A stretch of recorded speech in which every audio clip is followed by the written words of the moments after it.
என்ன இது மழை பெஞ்சாலும் பெய்யும், ஒரே அடமழையால பெஞ்சிட்டாது. ஒரு நிமிஷம் ரெஸ்ட் விட மாட்டேங்குவேன். கொஞ்ச நேரம் வெளியில போயிட்டு வரலான்னா மழை நின்ன மாடு இல்லை. சாயந்தரம் கொஞ்ச நேரம் அந்த செல்வி கிட்ட போய் கதை விட்டுட்டு வருவேன். அது பொறுக்கலை இந்த மழைக்கு. விடாம உட்கார்ந்து ஊத்திடாது. அர்ஜென்ட்டா ஒரு 2000 ரூபா வேணுமே.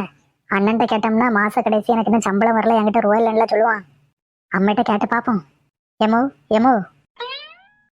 என்ன மொளை, ஜன்னல் பக்கமா நின்று என்னம்மா அப்படி பார்த்துக்கிட்டு இருக்கா? சாயங்காலம் கொஞ்ச நேரம் இந்த செல்வி கிட்ட போய் கதை விட்டுட்டு வருவேன்னு உனக்கு தெரியுமில மொளை. ஆனா இந்த மழை கொட்டுன்னு கொட்டிட்டு கிடக்கு. அதான் எப்படி போறதுன்னு யோசிச்சுட்டு இருக்கேன். ஏமா கொடை பிடிச்சிட்டு போயிட்டு தானே? அடிக்க காத்துல கொடையை பிடிச்சிட்டு போனோம்னா கொடையோடி சேர்த்து எண்ணெய்ல தூக்கிட்டு போயிடும். சரிம்மா அதை விடு. எம்மோ எனக்கு ஒரு 2000 ரூபா அர்ஜென்ட்டா தேவைப்படுமா? என்னது 2000 ரூபாயா? எதுக்கிட்டு இப்போ உனக்கு அவ்வளோ ரூபா? 2000 ரூபா தான் கேட்டேன். ஏதோ 2 கோடி ரூபா கேட்ட மாதிரிலாம் நீ வாயை பிறந்துட்டடா. இருக்குன்னா இருக்குன்னு சொல்லு, இல்லைன்னா இல்லைன்னு சொல்லு. என்ன அம்மைய மூலம் என்ன கதை விட்டுட்டு இருக்கிறிய? எண்ணி எனக்கு அர்ஜென்ட்டா ஒரு 2000 ரூபா தேவைப்படு பார்த்துடுங்க. அதான் எங்க அம்மிட்ட கேட்டதுக்கு தான் எங்க அம்மா வாயை பிறந்துட்டு கிடக்கா. எண்ணி உங்ககிட்ட ஒரு 2000 ரூபா இருந்தா தாங்களேன், 2 வாரத்தில் உங்களை நான் திருப்பி தந்துடுவேன். அப்படியா? 2000 ரூபா வேணுமா? அப்படின்னா ஒன்று பண்ணு, நான் அழகா இருக்கேன்னு சொல்லு, நான் உனக்கு 2000 ரூபா தரேன்.